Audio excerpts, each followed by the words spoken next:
Hey fellow adventurers. In The Legend of Zelda Tears of the Kingdom, Link faces a ton of challenges, but nothing comes close to the intensity of the game's boss fights. These are the toughest enemies you'll encounter in all of Hyrule, and guess what? You can't skip any of them. Yet, to reach the end, you'll need to defeat 11 different bosses. Don't worry, not all of them are equally challenging. Today, we're breaking down which boss battles are a breeze, and which ones you really need to prepare for.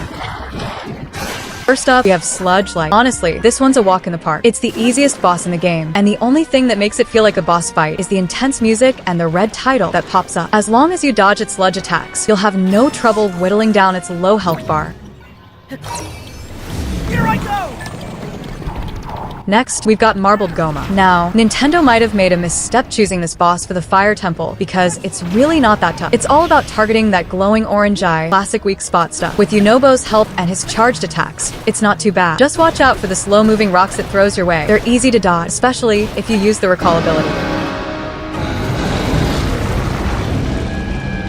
Moving on to Morrigia, this guy's a bit trickier. He's the living rock from inside Death Mountain and is technically a prelude to the Marbled Goma fight. The challenge here is navigating the air on a Zonai glider during the battle. If you're not used to the controls, it can be a bit whack, but don't worry, Morrigia doesn't have much help, so you'll be moving on in no time.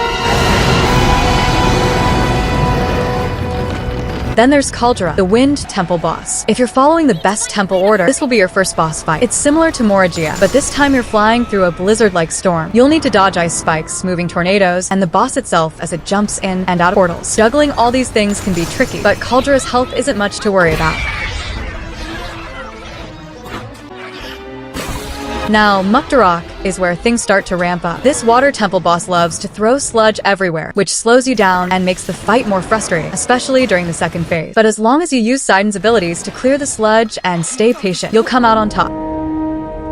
The Demon Dragon is the final boss, and while you'd expect it to be super hard, it's actually more tedious than challenging. You're back in the air again, trying to take out the dragon by landing on its back or shooting its weak points. Missed your chance, and you'll tumble through the air until Dragon Zelda swoops in to save you. It's a cool and visually stunning fight, but it might leave some players wanting a bit more difficulty.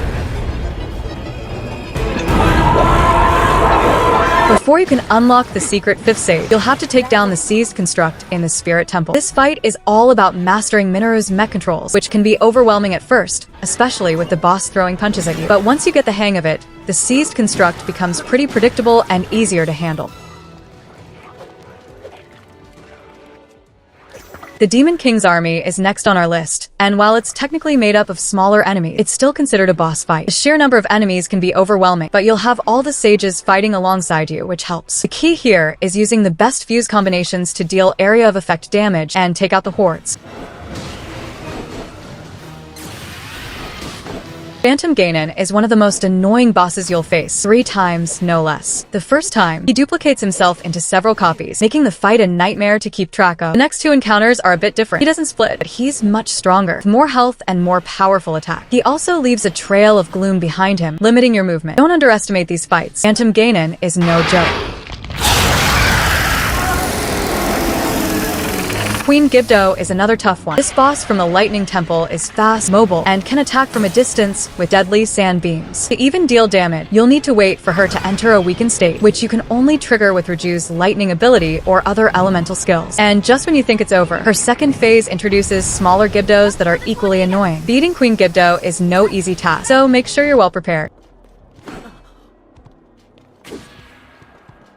Finally, we have the hardest boss in Tears of the Kingdom, Demon King Ganondorf. This is the guy who'll push your skills to the limit. In his first phase, he uses some of the coolest weapons in the game, dodges your attacks, and sends waves of gloom your way. But it's the second phase where things get really intense. After you deplete his health, he grows even stronger, summoning spectral copies of himself and shooting fast-moving projectiles. He can even counter your attacks. To beat him, you'll need fast reflexes, top-tier dodging skills, and a whole lot of patience. If you can take him down, you've truly earned your title as the hero of Hyrule. And that's it for the boss battles in The Legend of Zelda Tears of the Kingdom. Which boss gave you the most trouble? Let me know in the comment.